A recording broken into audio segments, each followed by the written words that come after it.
Hello friends, welcome to Technique. This is Nirmal here, and in this video we'll be doing a review of the new Xiaomi Redmi 10.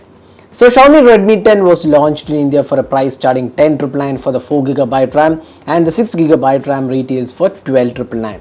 So this device comes with an HD plus resolution display. It's powered by the 6nm Snapdragon 680 chip. We have a 50 megapixel rear camera. Then we have a 6000 mAh battery, MIUI 13, and it supports 18 watt charging, but it is coming with a 10 watt charger included in the box.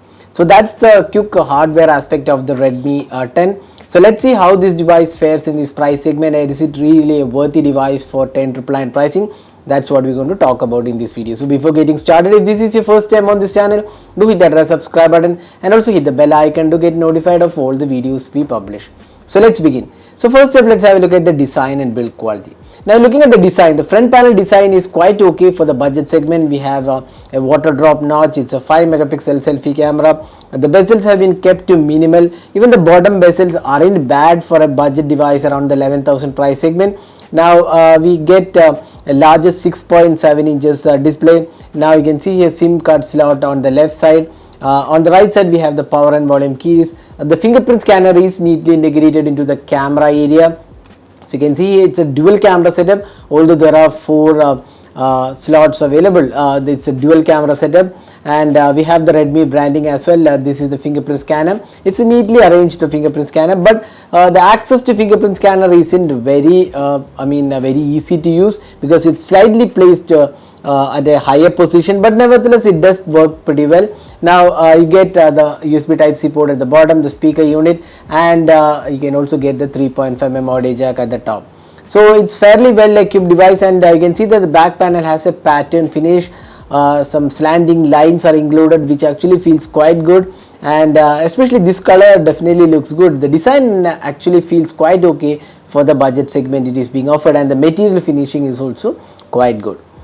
Now next, let's move on to the display. Now the Redmi 10 comes with a larger 6.7 inches HD plus resolution display with 400 nits of brightness, and we have Gorilla Glass 3 support. Now this display is quite a good display. It's a standard 60 Hz refresh rate, so you get decent colors. So being a larger display and HD plus resolution means that the pixels per inch is not that great. But having said that, this is kind of decent experience. Even when you are watching movies, it doesn't feel like a really bad HD plus resolution display. It's quite a decent display, although we would have definitely liked a full HD resolution display at 11,000 price segment. In fact, Xiaomi has provided it last year, but this year we are getting only HD plus resolution display.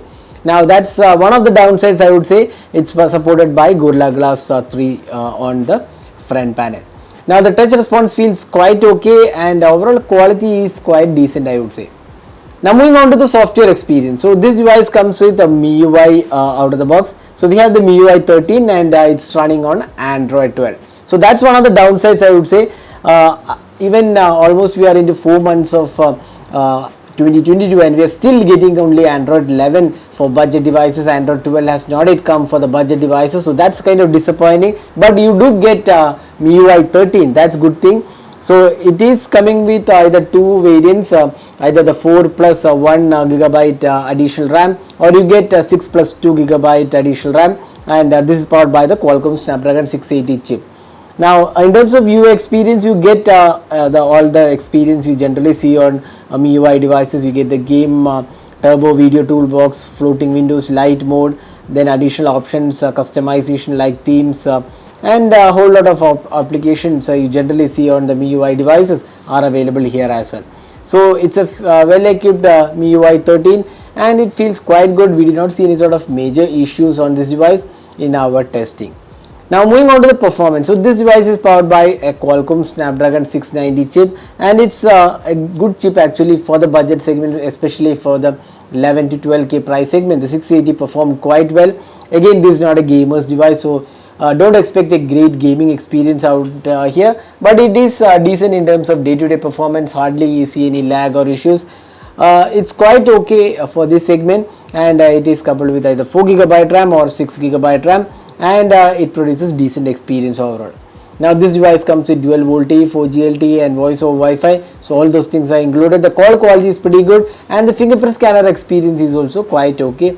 we feel it's slightly on the high mounting fingerprint scanner. We would have liked a slightly low, but then this integration looks good. As a result, the fingerprint scanner is slightly on the top side, so it may not be very easy to access the fingerprint scanner, but the performance is quite okay. Next, let's move on to the camera. So you get a 50 megapixel primary sensor and a secondary depth sensor. Then you get a 5 megapixel ultra wide, or in fact a 5 megapixel selfie camera. Now if you look at the camera samples, or rather before that, let's go to the camera UI. You get all the basic options. Pro mode is there, portrait, a 50 megapixel mode. There is no night mode included. That's definitely disappointing. And video recording is at 1080p 30 fps, which is quite okay. Now next, let's have a look at some of the camera samples we have taken with this device. They come quite decent for a 50 megapixel shooter. Again, the Snapdragon 680 is a decently capable chip with decent experience in terms of camera performance as well. So here also you get a decent experience in terms of camera. The camera samples have decent clarity, good colors I would say, and the sharpness levels are also quite okay, good natural colors, and it produces decent results overall. So if you're looking for camera experience in the budget segment, you won't be disappointed with the Redmi 10 overall in terms of the camera. The selfie camera also looks quite okay. Now finally, the battery life. So this is one area where the Xiaomi Redmi 10 shines with a massive 6000 mAh battery. You get almost 2 days of battery life, especially with an HD plus resolution display. It can last you really long.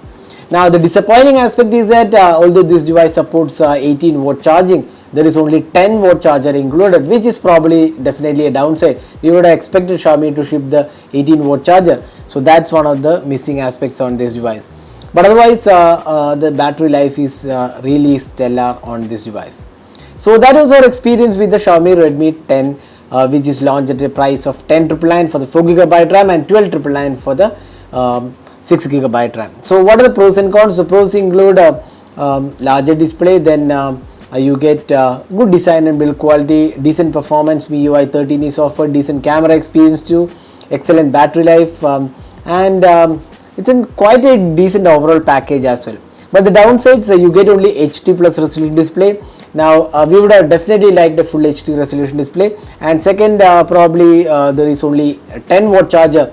Again, there is support for 18 watt, but 10 watt is only included. And third would probably be the lack of Android 12. The latest version of Android is not included. Android 11 is coming out of the box. So that was our experience with the Redmi 10. Hope you enjoyed watching this video. Do hit that like button and also hit the subscribe button for more videos. Thanks for watching. Hope to see you in our next video. Have a great day.